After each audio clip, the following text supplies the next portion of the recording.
Bonjour à tous et nous sommes très heureuses toutes deux de vous accueillir si nombreux aujourd'hui. Nous allons passer une petite heure ensemble pour vous présenter les principes généraux de cette exposition et peut-être vous inviter à parcourir ensemble l'exposition qui n'est pas si loin. Donc pour ceux qui ne l'ont pas encore visitée, ça permettra de vous inciter à y aller en sortant, et puis je pense que vous êtes déjà nombreux à avoir pu la visiter aujourd'hui. Donc comme le disait Luc il y a quelques secondes, cette exposition donc, a eu une première vie à Venise il y a cela un an. Le commissariat général est partagé par le président du musée d'Orsay, Guy Cocheval, et Gabriella Belli, la directrice des musées de Venise, et Béatrice et moi-même en sommes des commissaires. Nous avons pensé vous présenter en introduction à notre propos aujourd'hui,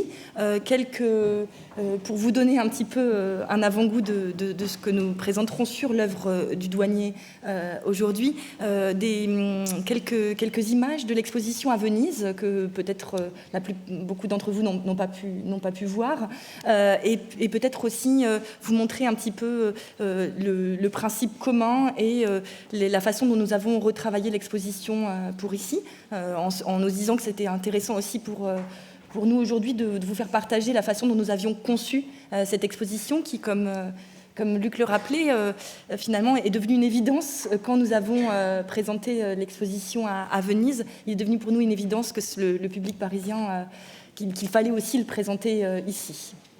Donc voici quelques peut-être... Oui, ça marche. Oui, vas-y. Voilà donc quelques vues de l'exposition à Venise qui était présentée au Palais des Doges. Donc la commissaire générale Gabriella Belli avait beaucoup réfléchi à l'œuvre de Rousseau. On s'est dit qu'il ne fallait pas faire une monographie, une rétrospective traditionnelle. Son souhait, c'était de démontrer la place du douanier Rousseau dans l'histoire de l'art de son époque, c'est-à-dire au tournant du 19e et 20e siècle, mais aussi dans une histoire de l'art plus large qui commence en effet avec des œuvres de primitifs italiens, donc des œuvres des artistes avant la Renaissance, des œuvres d'artistes anonymes, des ex-voto, mais aussi les artistes qui sont venus après les douaniers Rousseau et que les douaniers Rousseau a influencé. Donc c'était le but de cette exposition à Venise. On fait entre-temps, voilà, passer les images de la présentation au Palais des Doges. C'était de montrer comme le douanier Rousseau, qui a toujours été considéré un artiste isolé, un artiste très singulier, qui on n'arrivait vraiment pas à caser dans l'histoire de l'art, est en réalité au carrefour de cette époque, c'est vraiment les liens. Quelqu'un qui a transmis un langage, ces langages archaïques des primitifs, des ex-voto, des images populaires, et qui l'a transmis aux artistes des avant-gardes, et il a influencé des générations entières jusqu'aux surréalistes. Donc l'exposition à Venise ici est construite sur un dialogue avec les artistes du passé et les artistes qui ont suivi Rousseau. Donc toujours, voilà, Rousseau est toujours voilà, au centre, au milieu de cette présentation. Vous avez vu passer les images du Palais des Doges où l'exposition est très, très suggestive, évidemment, compte tenu du lieu où elle a eu lieu. Mais ici, on a souhaité mettre l'accent surtout sur les corpus les plus complets possibles d'œuvres de douanier Rousseau. Nous avons réussi à obtenir, grâce à la générosité des musées qui nous ont prêté des vrais chefs-d'œuvre, presque une quinzaine d'œuvres de douanier Rousseau, dont de chefs-d'œuvre tels Les Rêves du MoMA de New York ou la Grande Jungle, Les Lions ayant faim de la Fondation Baylor. Donc on peut dire qu'ici à Paris, la présentation est plus complète du point de vue du corpus d'œuvres de douanier Rousseau, mais elle garde néanmoins cette idée, ces concepts, de les mettre en relation avec, avec l'histoire de l'art, avec les artistes qui sont venus avant et après lui, dans cette lignée qu'on appelait de l'archaïsme, ce langage archaïque dont il fut protagoniste au tournant du XIXe siècle et qu'il transmet aux générations suivantes. Ici, on veut montrer donc l'exposition comme peut-être vous l'avez déjà vu à Orsay. On a souhaité garder ces vers que vous avez vus dans les salles du Palais des Doges et qu'on a trouvé marcher plutôt bien avec les œuvres de Rousseau. Donc, on a demandé à la même scénographe qui s'appelle Daniela Ferretti et qui est aussi la directrice du Palazzo Fortuny à Venise de travailler aussi en collaboration avec nous pour l'exposition au musée d'Orsay. Et voilà la présentation dans les salles ici à Orsay avec le même vert foncé, avec deux salles qui sont aussi dans un vert plus clair pour voilà, donner des accents dans les parcours de l'exposition, qui est d'ailleurs, Claire va en parler tout à l'heure, un parcours thématique. Et le déroulé qui est tout à fait par les grands, qui se passe à travers les grands thèmes de l'art de Rousseau, donc à partir des portraits aux natures mortes, au paysage, pour terminer avec ce qui est peut-être la partie la plus connue de l'œuvre de Rousseau, les très connus jungles qu'il a peint à partir de 1901 jusqu'à la fin de sa vie et qui sont, disons, les grands finales de notre présentation ici à Orsay. Donc, nous souhaitions aujourd'hui vous présenter quelques vues de cette exposition avant d'entrer plus précisément dans le sujet. Donc voilà quelques vues de ces jungles dont Beatrice vient de parler. Comme tu le soulignais à l'instant, Beatrice, nous avons choisi dans l'exposition à Paris de présenter un parcours qui se veut assez fluide, dans lequel l'œuvre de Rousseau est toujours au centre, avec ses confrontations avec des œuvres qui lui sont antérieures et des œuvres qui ont pu influencer des artistes de la modernité, en présentant l'œuvre de Rousseau autour finalement dans un concept assez traditionnel, car nous avons voulu finalement rendre hommage aussi à cet aspect de l'œuvre de Rousseau, qui est qu'il a toujours peint finalement selon des corpus, selon un principe assez traditionnel qui est les peintures les portraits, les peintures de paysages, les natures mortes, et puis avec certaines œuvres très très singulières que nous avons cherché à isoler dans le parcours. Je pense notamment à la guerre, à des œuvres comme la Charmeuse de Serpent, et puis ensuite c'est ce corpus des jungles qui a fait son finalement qui a fait son succès à la fin de sa vie et puis largement après sa mort, et qui sont les œuvres peut-être les plus iconiques du douanier Rousseau. Peut-être avant de rentrer dans ces différentes parties de l'exposition, nous souhaitions aussi signaler que, comme l'a dit Beatrice, le principe de cette exposition n'était pas une monographie à proprement parler.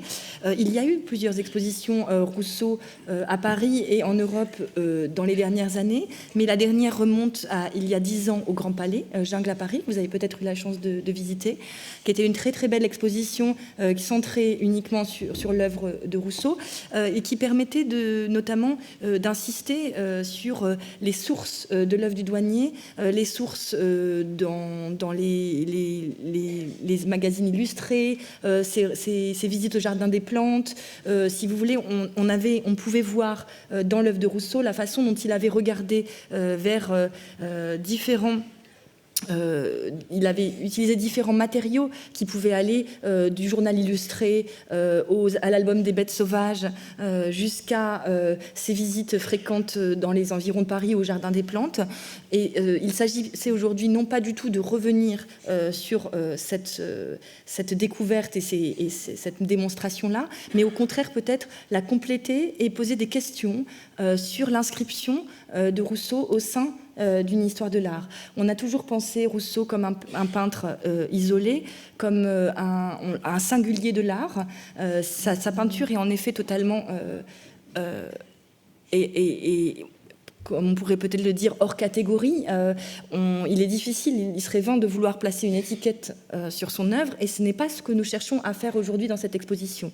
Par contre, il nous semblait, et c'était déjà le principe de l'exposition à Venise que nous avons développé avec des comparaisons parfois un petit peu différentes dans l'exposition parisienne, il nous semblait par contre qu'il était intéressant de souligner à quel point Rousseau, s'il était autodidacte, parce qu'il n'a jamais suivi de cours d'art ou d'histoire de l'art, c'était un réel autodidacte, il est venu à la peinture assez tard. S'il était autodidacte, il n'était pourtant absolument pas... c'était quelqu'un qui était très cultivé, qui avait une culture visuelle notamment très importante. Rousseau est né en 1844, il s'est mis... Il a exposé pour la première fois dans un salon, au Salon des Indépendants en 1886, donc assez tardivement dans sa vie. C'est à 40 ans qu'il quitte son travail, qui a été son premier grand travail, si vous voulez, qui était d'être douanier. En fait, il était gabelou à l'octroi de Paris, c'est-à-dire qu'il s'occupait... de l'arrivée sur les eaux de Paris, et donc sur les eaux fluviales, de l'arrivée et de la taxe qu'on demandait aux bateaux à l'arrivée de Paris. Et donc ce simple gabelou a décidé de se consacrer à la peinture très tardivement. Il a cherché à s'y consacrer uniquement quand il a quitté son métier, en prenant sa retraite, et il a pu produire des œuvres très importantes avec des revenus très faibles, une difficulté à vivre de son art. Il donnait des cours en parallèle de sa carrière de peintre, comme peut-être on le soulignera un peu plus tard, une carrière qui d'ailleurs faisait feu de tout bois, puisqu'il a cherché aussi à faire des vaudevilles, de la poésie. C'était un artiste finalement assez complet. C'est en 1901 qu'il finalement peint son premier tableau dit qu'on pourrait dire de jungle, avec le tableau Surpris, avant de présenter au Salon d'automne de 1905 le lion ayant faim, dévorant sa proie, qu'on voit à la fin de l'exposition de notre exposition à Paris. Il meurt en 1910 dans la pauvreté, donc c'est une vie difficile, et on sent à quel point les dernières années ont été des années consacrées à l'art, dans ce portrait notamment. Et donc, comme je le disais il y a quelques minutes, nous allons souligner peut-être lors de cette présentation aussi la façon dont il regardait.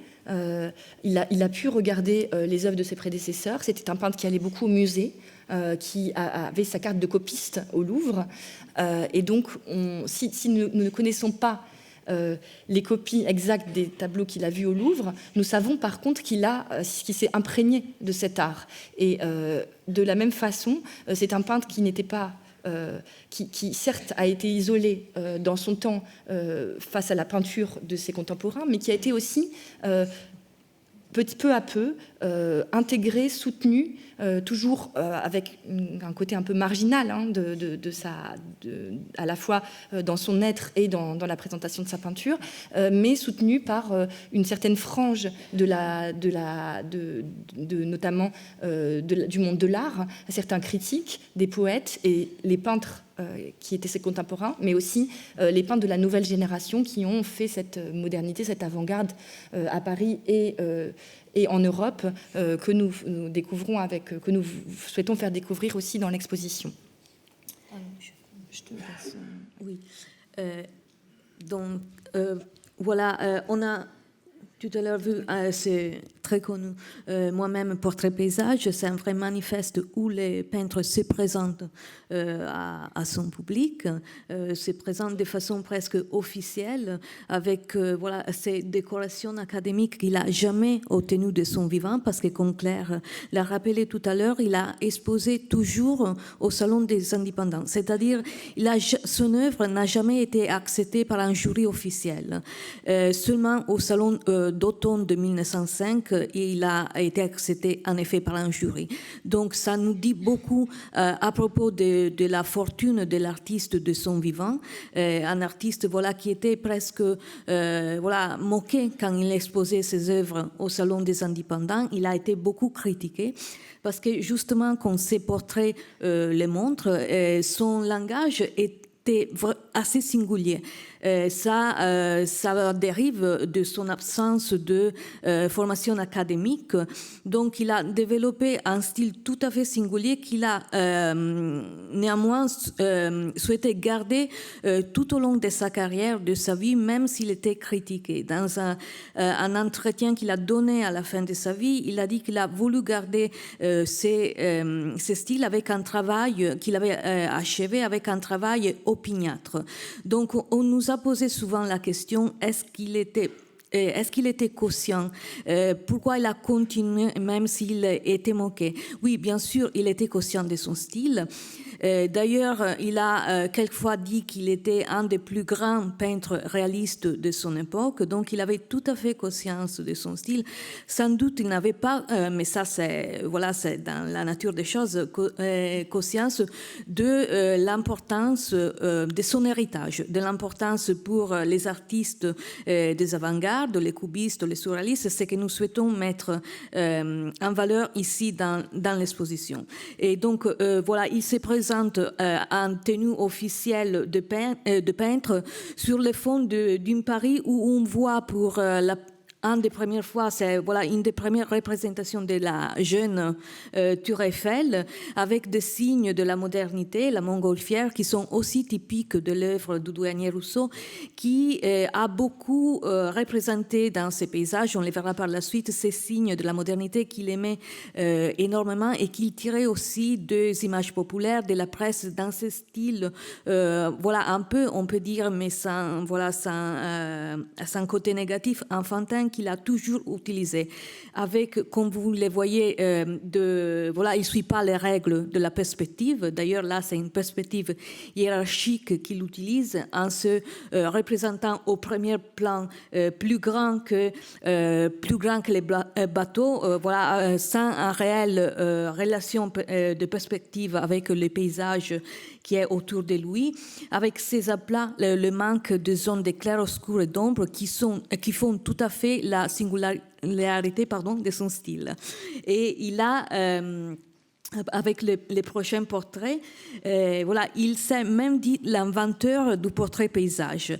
Alors ça c'est voilà au cœur du propos de notre exposition, parce qu'on a souhaité présenter ces portraits de Monsieur X, peut-être l'écrivain Pierre Loti, à côté d'un chef-d'œuvre de Carpaccio, d'un peintre de la Renaissance vénitienne, et d'un tableau de Fernand Léger.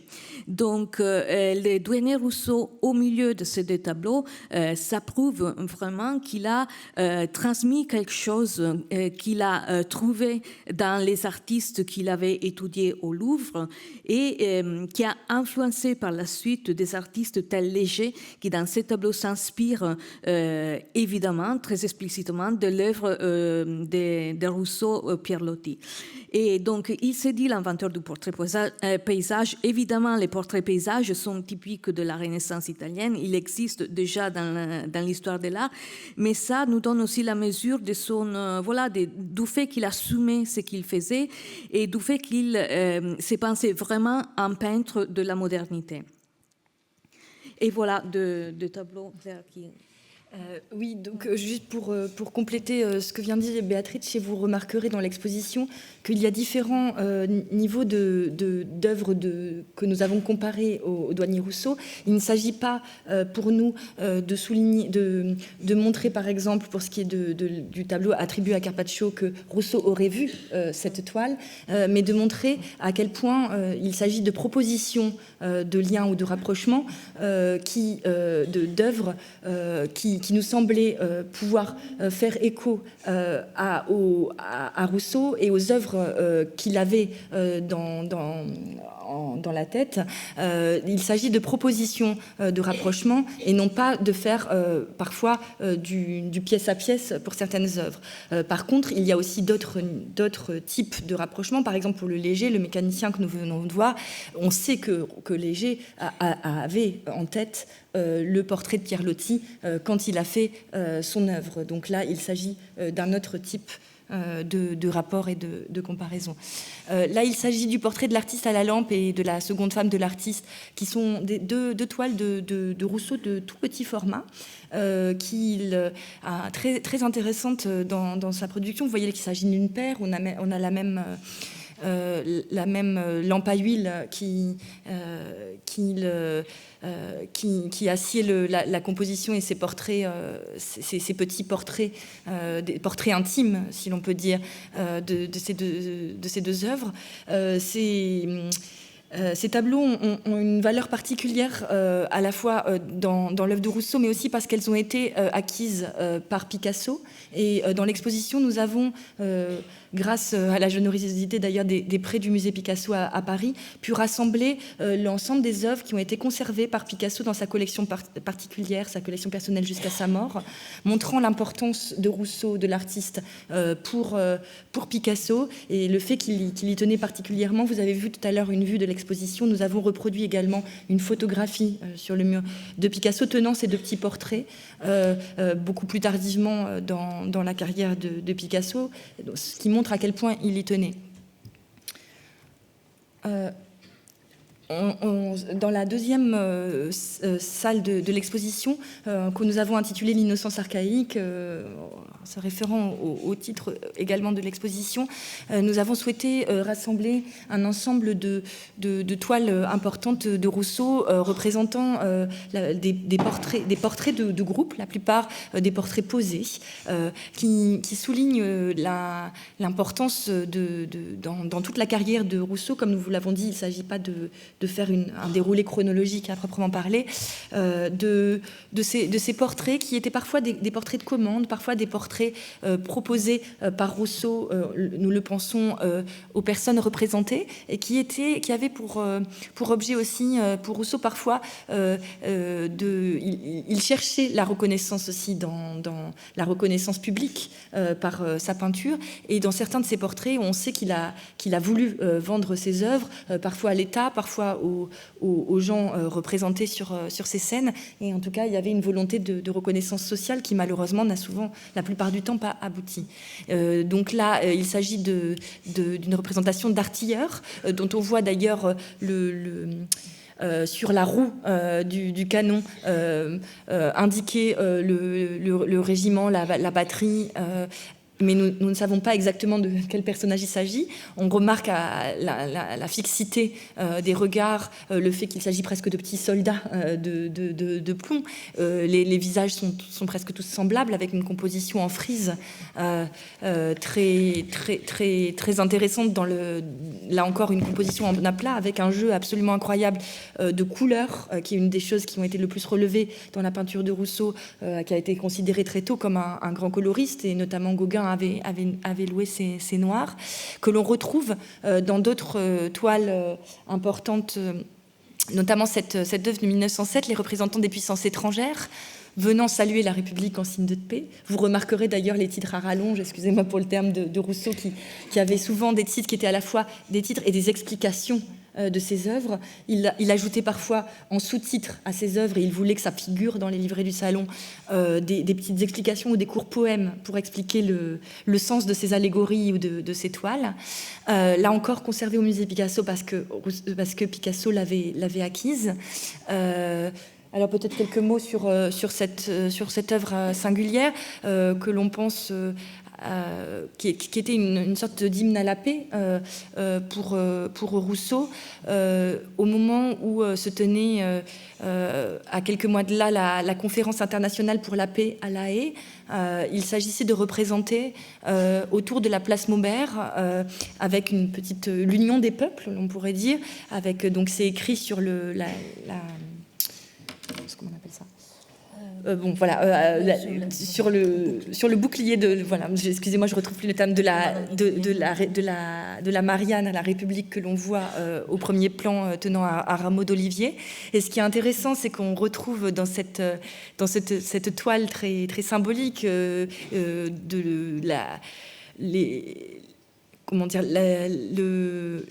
profond ancrage républicain de ce peintre, qui était un fervent républicain et qui, dans cette sorte d'allégorie, représente le président français de l'époque aux côtés des présidents précédents, mélangeant le présent et le passé, mêlant aussi les différentes, finalement, les différents peuples de ce monde qui pourraient s'unir dans une sorte de vœu pieux, puisque l'on sait que finalement, c'est le moment où montent les tensions qui vont conduire au premier grand conflit mondial, dans une très belle représentation sur une tribune officielle, là encore avec cette frontalité des personnages et ce travail sur la frise.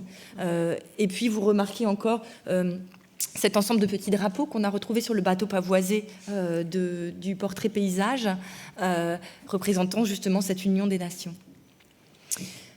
Un exemple de proposition de confrontation, de lien que nous avons fait dans l'exposition, il s'agit d'un tableau de Félix Vallotton, le toast républicain, acquis récemment d'ailleurs par le musée d'Orsay, une belle acquisition que nous avons pu faire il y a plus d'1 an maintenant, qui date de 1902. C'est l'occasion aussi peut-être pour nous de souligner l'importance de Vallotton dans les premiers regards de ses contemporains sur l'œuvre de Douanier-Rousseau. Félix Vallotton, qui était un peintre suisse encore très jeune à l'époque, où Rousseau présente ses premiers tableaux dans les salons, qui avait loué l'art de Rousseau très tôt, puisque quand il a vu le Tigre, le Surpris, présenté au Salon des Indépendants, il s'était exclamé il avait écrit ses premiers articles de critique d'art, puisqu'il écrivait dans la presse à l'époque, que c'était l'alpha et l'oméga de la peinture. Là, dans cette toile, on voit un autre Vallotton, plus de 1902, un Vallotton peintre, qui, dans cette représentation qui serait peut-être une représentation d'intellectuels au café, disons, de ce monde germano-pratin qui est ici presque dans le registre de la satire. On voit cette frise de personnages au visage presque fermé et tous très proches. On retrouve cette influence de Rousseau qu'il a beaucoup regardé et dont il a, comme d'autres peintres de cette génération d'ailleurs, loué et regardé justement cette peinture en aplat, ce retour à une certaine simplification des formes que l'on voit dans ce Vallotton. Voilà.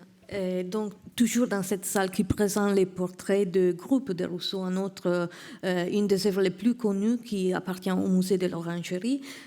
Entre Orsay et Orangerie, nous avons 12 œuvres de Douanier-Rousseau et ça nous a permis évidemment de faire une exposition avec autant de chefs-d'œuvre de Douanier-Rousseau.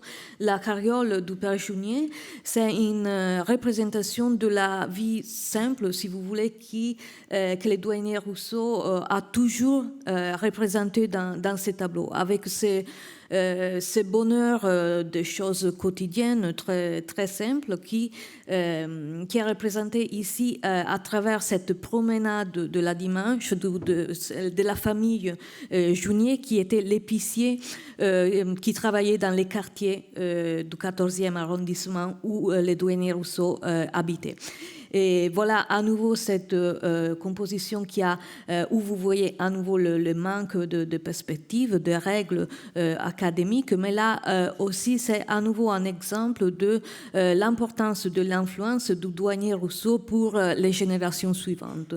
Mais voilà, on l'a mis aussi à côté d'un ex-voto, donc d'une image d'art populaire du 19e siècle, mais bon, ça date aussi d'avant le 19e siècle, où on retrouve les mêmes simplifications du langage, la frontalité des images, les dessins très simples, les couleurs à plat qu'on retrouve dans le style du douanier Rousseau. Pour cette raison, nous avons souhaité situer son œuvre dans la lignée de cet archaïsme qui est aussi fait d'images populaires, anonymes, d'ex-voto, comme vous venez de le voir. Mais en revanche, son œuvre devient d'une importance capitale pour les artistes de l'avant-garde. Un aspect peut-être peu connu en France, c'est son importance pour l'avant-garde, les artistes de l'avant-garde italienne.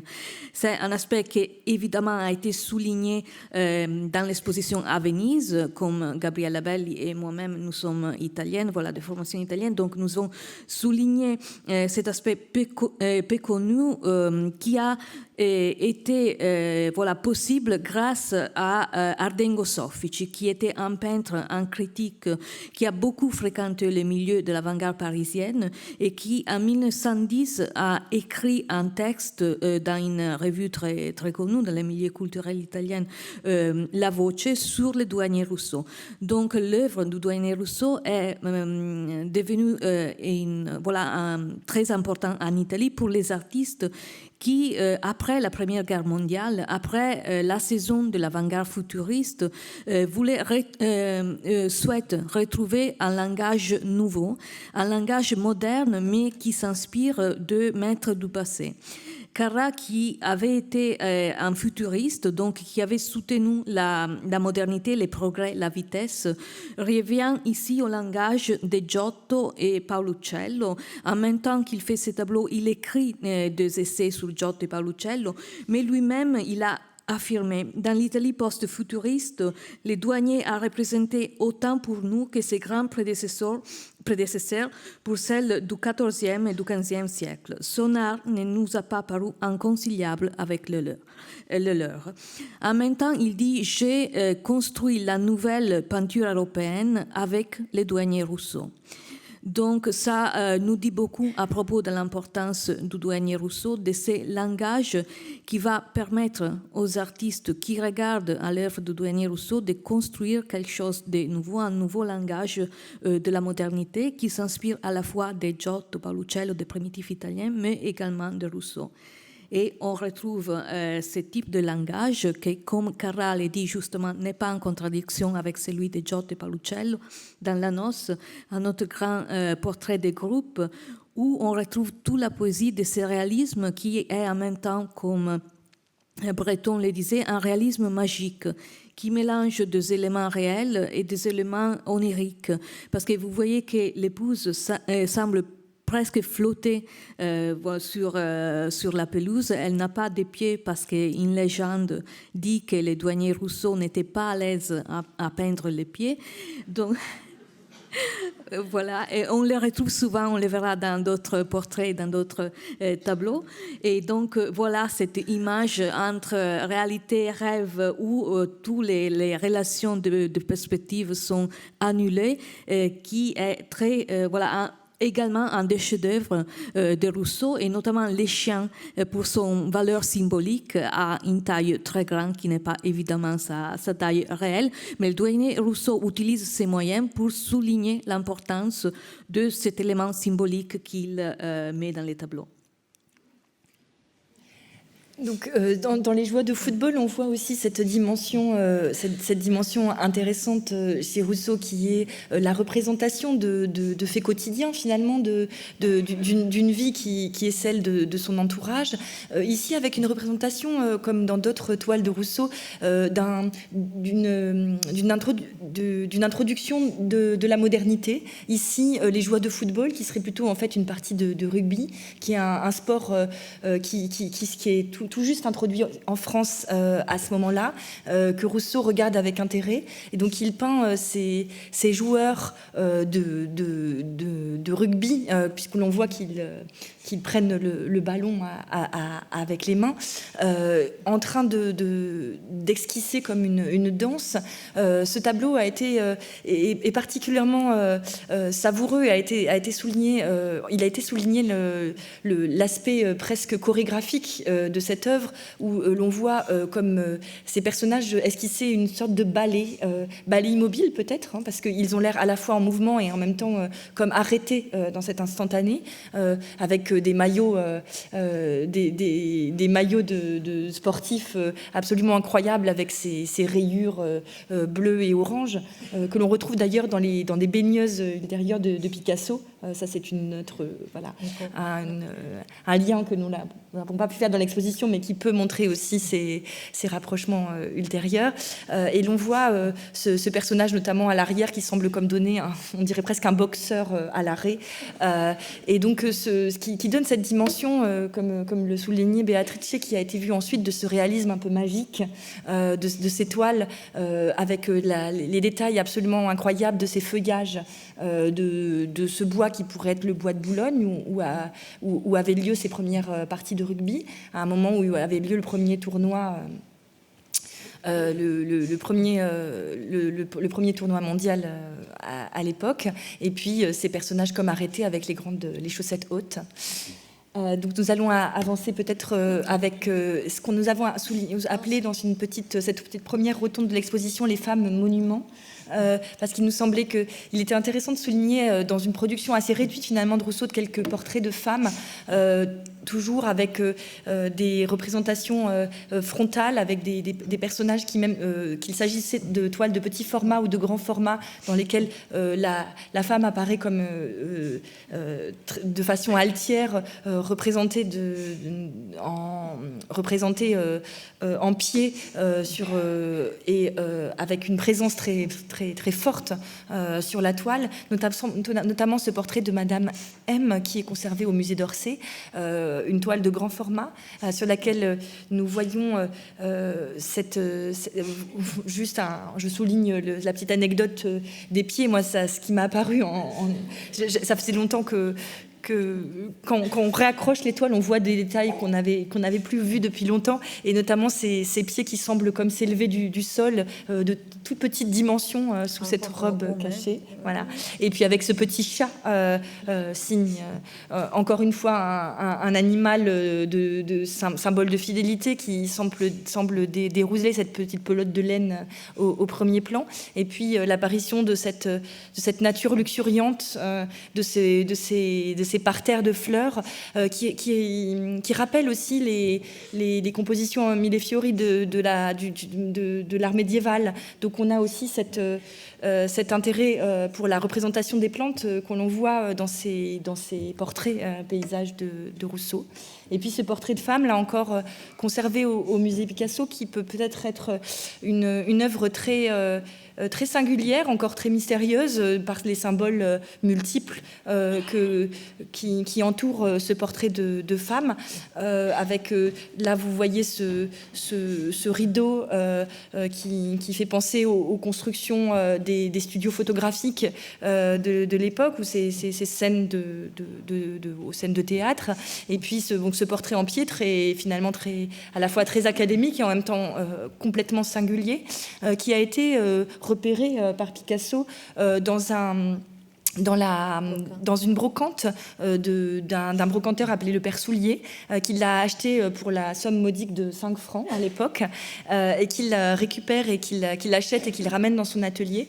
On lui aurait dit à l'époque, vous pourrez peut-être repeindre dessus. Bon, heureusement, il l'a gardé comme au contraire un symbole finalement, et une œuvre importante de sa collection. Et c'est autour de cette acquisition que l'on peut placer le décor de ce qui sera le fameux banquet qui a été donné en l'honneur du douanier Rousseau dans l'atelier du bateau lavoir de Picasso, et qui finalement a été un moment important pour la reconnaissance par l'avant-garde de l'œuvre du douanier Rousseau. On sait qu'un grand nombre de peintres, de poètes, notamment Apollinaire, de personnalités du monde de l'avant-garde ont été présents à cette soirée en l'honneur du douanier Rousseau, où Rousseau aurait trôné sur une chaise, comme il aurait joué du violon et aurait été célébré lors de cette soirée. mi-hommage, mi-peut-être colibé, avec, on ne sait pas, il est toujours difficile de faire la part entre la moquerie et le réel hommage, mais l'on sait en effet que Rousseau prend une place importante à ce moment-ci dans l'avant-garde parisienne. Je te laisse. Alors il s'agit justement, je viens de souligner le personnage important d'Apollinaire. J'en profite à l'occasion pour vous rappeler qu'il y a une exposition qui ouvre dans quelques jours à l'Orangerie autour d'Apollinaire, qui fait la part belle justement à l'importance d'Apollinaire pour le monde des arts à la fin du 19e siècle et au début du 20e siècle. Et Apollinaire, qui est représenté ici à droite en compagnie de Marie Laurencin, sa muse, qui était aussi un peintre important de cette génération montante du début du XXe siècle. Cette muse inspirant le poète, ici il s'agit de la version conservée au musée des Beaux-Arts de Pouchkine, il en existe 2 versions, représente Apollinaire qui a écrit de nombreux textes sur Rousseau, qui a commencé par apprécier de façon très pondérée et même de façon très frileuse, à faire des critiques très frileuses sur l'art de Rousseau, et qui finalement deviendra un de ses premiers défenseurs et qui écrira de très belles lignes sur l'art de Rousseau. Il a écrit notamment une ode au douanier Rousseau lors de ce fameux banquet. Et son épitaphe qui est actuellement maintenant encore présente sur la tombe du douanier Rousseau, épitaphe gravée par Brancusi lors du transfert de ses cendres. Donc l'on voit ici Apollinaire représenté en poète dans toute sa splendeur académique. Alors il faut se dire que Apollinaire n'écrivait pas à la plume et avec un parchemin à la main, et que Marie Laurencin n'était pas habillée en toge romaine ou en grande robe tous les jours. C'était une femme très indépendante, très une sorte d'Amazone du tout début du XXe siècle. Quand on lui a posé la question, à Rousseau la question de savoir pourquoi il avait représenté Marie Laurencin de la sorte, elle était très fine, hein. Il a dit, à un grand poète, il faut une grosse muse. Mais Marie Laurencin n'était pas du tout contente. Voilà, mais bon, ça c'est... Et donc, autre anecdote, d'ailleurs rapportée par Apollinaire, qui s'est fait aussi un des premiers hagiographes de l'œuvre de Rousseau. Alors, on ne sait jamais. Il y a beaucoup de choses qui ont été colportées aussi, qui ne sont pas toutes vraies sur ces anecdotes-là, mais on a aussi un ensemble de correspondances entre Rousseau et Apollinaire qui permettent de savoir notamment les nombreuses séances de pause qui ont été nécessaires aux 2 versions de cette œuvre et auxquelles s'est prêté parfois de mauvaise grâce Apollinaire. L'on sait que Rousseau, par exemple, peignait, a cherché à peindre les visages de ses modèles en reportant assez précisément les proportions du visage sur la toile. Donc c'était un souci de précision qui peut paraître étonnant quand on voit les résultats entre voilà, et qui en même temps montre l'importance et si vous voulez cette balance que l'on peut faire entre un souci de réalisme et de précision et en même temps un art profondément singulier et profondément peut-être symbolique. Voilà, à nouveau, voilà, quand il s'agit d'un artiste italien, voilà, Carlo Carrà, à nouveau, qui s'inspire, évidemment, si vous regardez, voilà, les personnages qui tiennent ce papier en main, ça s'inspire et il est dit explicitement de l'œuvre de Rousseau.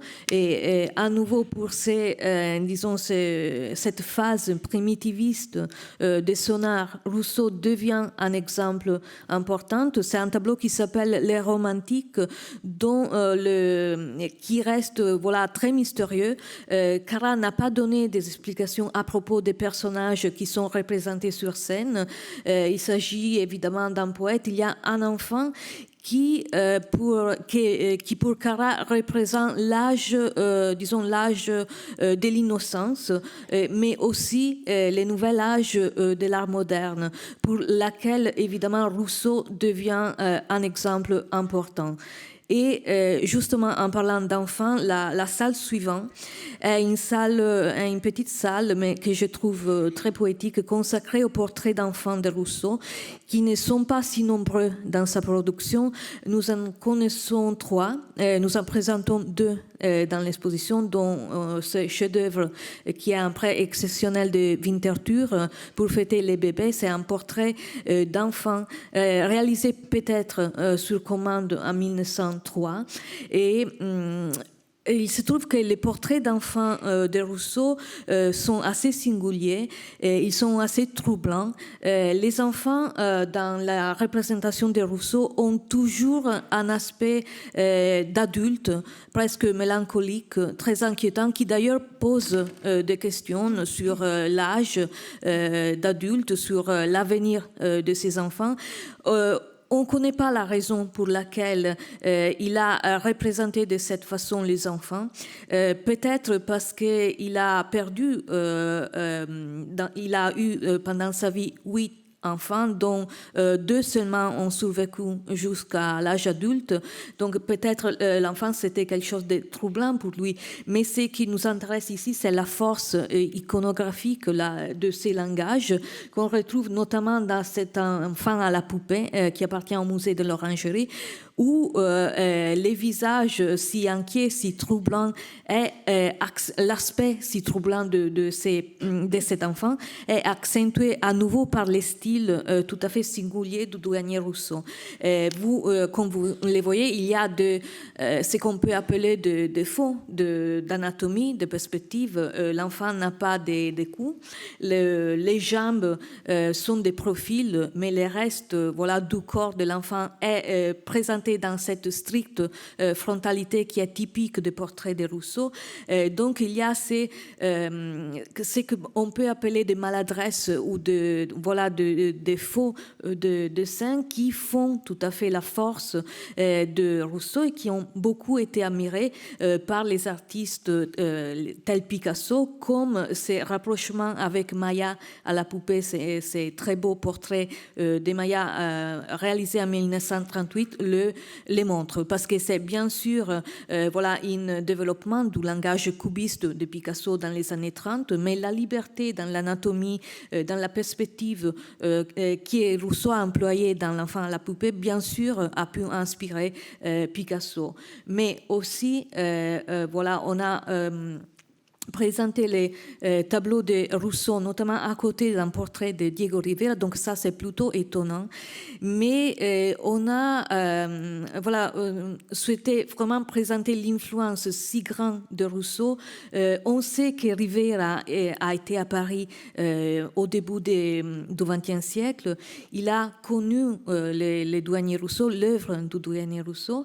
Et comme vous le savez, Diego Rivera, qui était le mari de Frida Kahlo, notre des grands protagonistes de ces langages primitifs du XXe siècle, s'est beaucoup inspiré de fresques Maya et aztèques. Il est connu pour ses fresques qui racontent l'histoire du peuple mexicain dans les années post-révolutionnaires. Donc, dans ces portraits, dans ces tableaux aussi des formats plus petits, il retrouve les langages aztèques et Maya, et c'est toujours un langage des origines.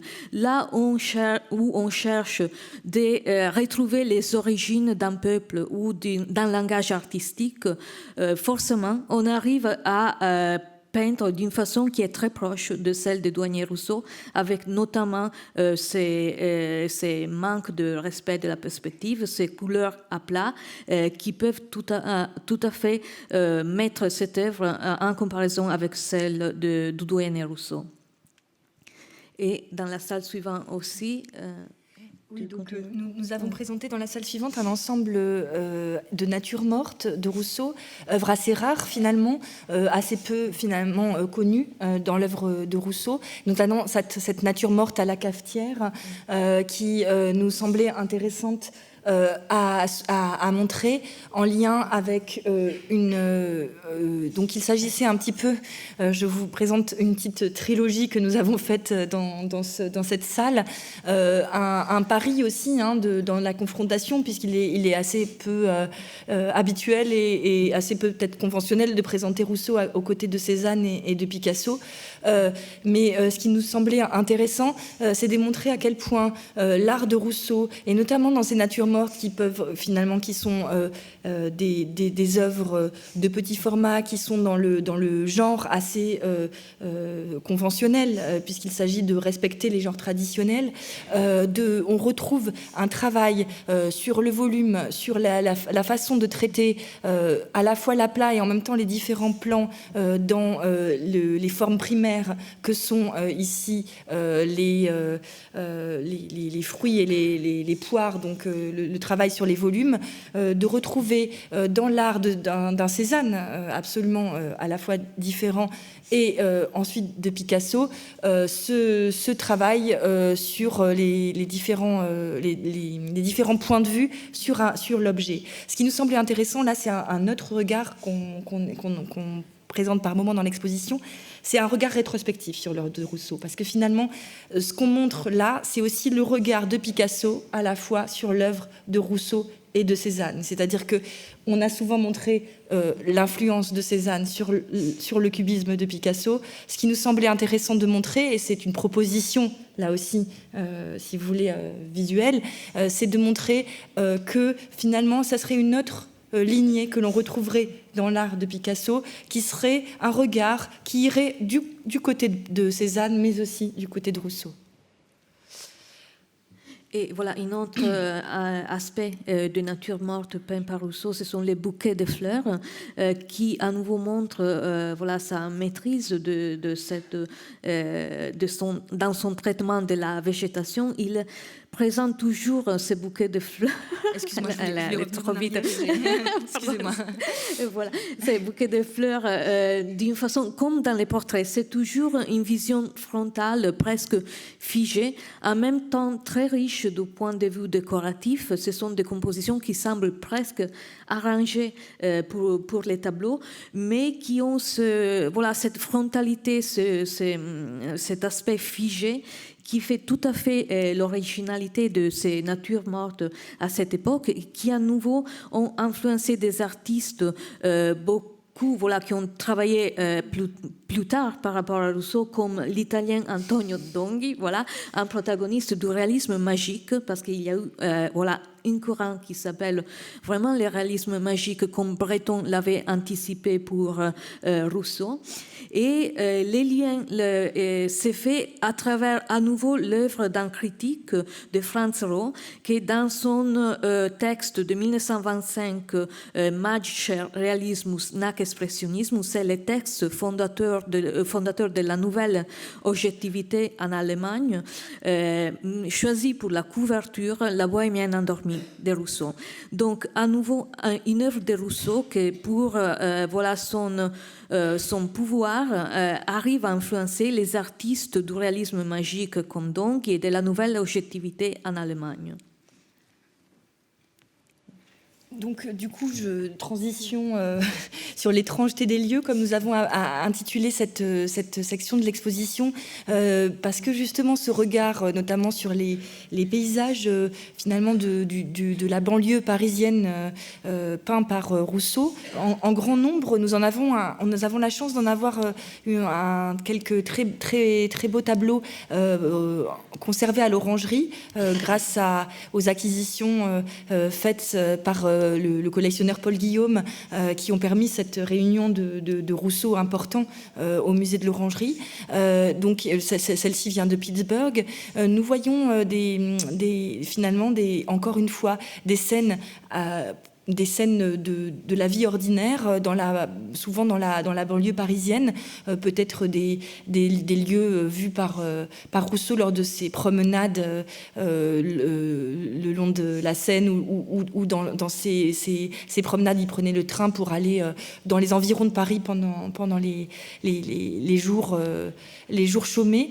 On voit cette représentation à la fois d'une essence de l'ordinaire, comme on pourrait dire, et en même temps d'une certaine étrangeté dans la représentation, où l'on voit des personnages, des petites silhouettes immobiles, des maisons à peine dessinées, et puis l'intrusion de cette modernité que nous avons déjà vue tout à l'heure avec la Tour Eiffel. Ici, un biplane qui était finalement une invention toute récente. On sait que l'avion de Wright venait de traverser le ciel de Paris, et donc Rousseau finalement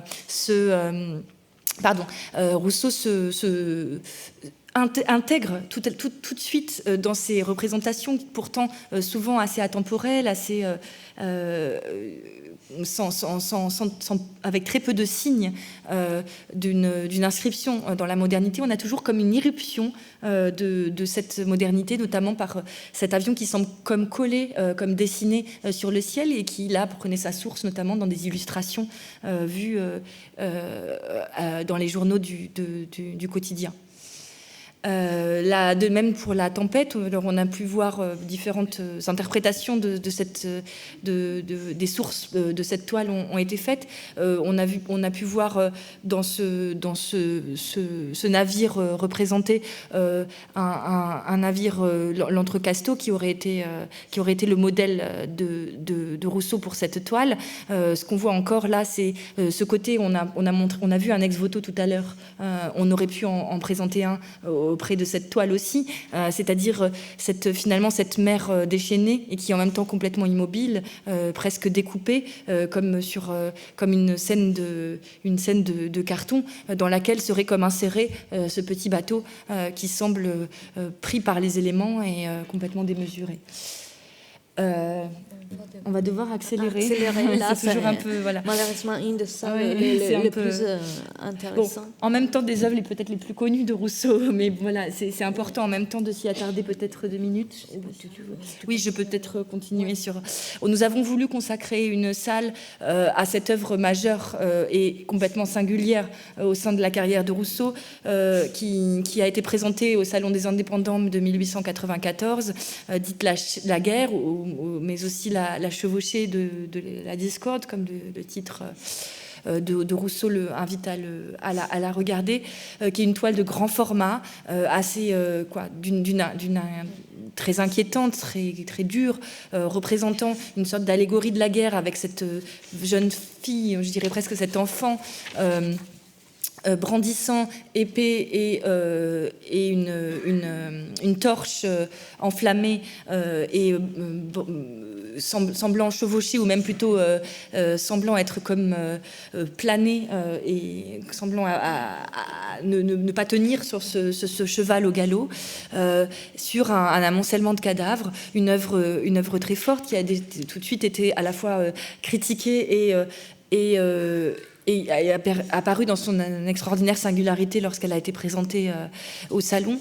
Malheureusement, on ne va pas pouvoir s'attarder sur le commentaire plus précis de cette œuvre, mais ce qui est intéressant de voir, c'est l'opposition d'univers et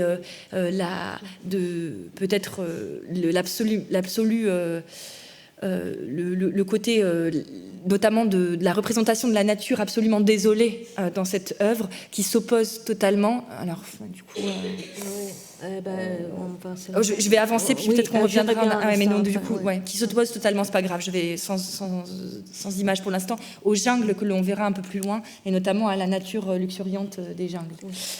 C'est une salle finalement que nous avons voulu, une salle un peu Paris de l'exposition, avec des collages visuels peut-être assez étonnants que nous avons cherché attaché à souligner et à expliquer dans l'exposition, puisque nous présentons cette toile. Peut-être que c'est l'occasion de le souligner. Oui, Bouguereau, donc c'est un des artistes académiques que Rousseau admirait énormément. On sait qu'il était voisin de Félix-Auguste Clément, un autre artiste académique, qu'il a admiré Bouguereau, Jérôme, notamment la couleur de la chair dans les œuvres de Bouguereau.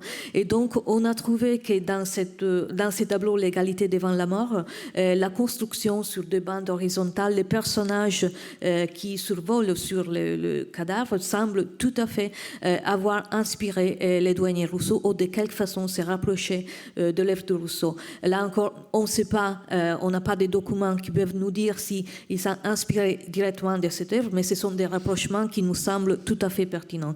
Comme dans le cas de Paolo Uccello, donc c'est vrai que de son vivant, les critiques tels Apollinaire ou Soffici ont dit que pour sa fraîcheur de conception, Rousseau serait le Paolo Uccello de notre siècle. Donc, à nouveau, une vision fantastique, sans perspective, qui n'avait pas encore été inventée, aux couleurs très éclatantes, qui justifie ces rapprochements de Paolo Uccello avec le douanier Rousseau, et par contraste, une œuvre d'Ansor qui, en revanche, avec à la même époque, représente avec une source commune qui est une vignette parue dans la revue, dans le Courrier français en 89, représente la chute des anges rebelles d'une façon très différente, mais à partir de la même source qui a inspiré les douaniers Rousseau.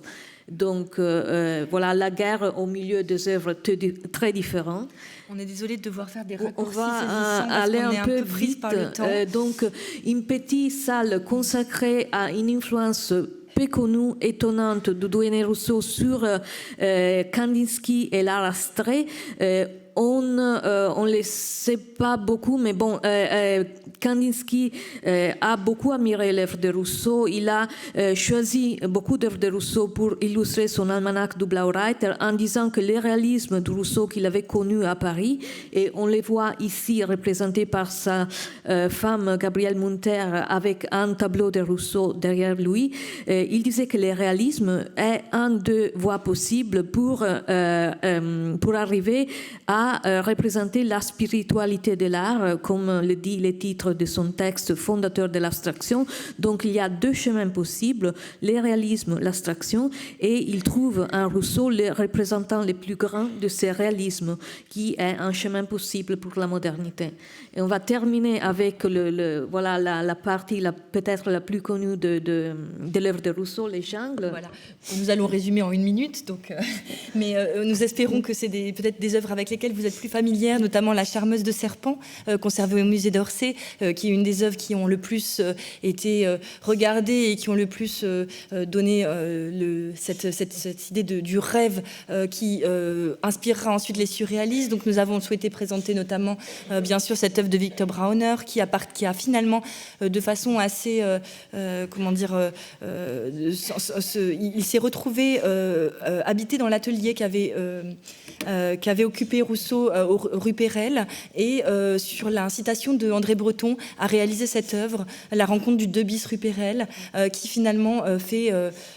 en résumant, coller les deux univers qui sont celui de Rousseau avec La Charmeuse et le sien avec ce congloméros que l'on retrouve dans d'autres œuvres de Brauner, dans cette œuvre de 1946.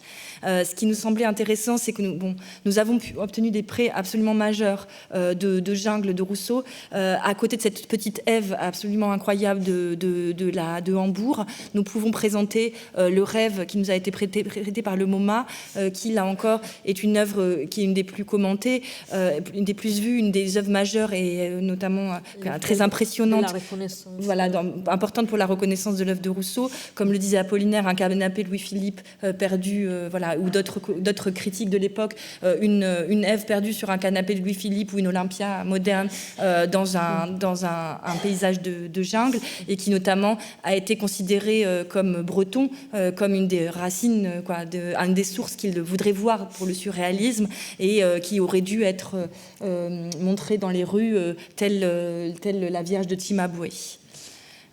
Et donc, nous présentons à côté de ces œuvres, notamment ce très beau jardin peuplé de chimères de Max Ernst, dans lequel nous retrouvons cet imaginaire d'une végétation et d'une sorte de jungle végétale peuplée ici de chimères issues de son imagination.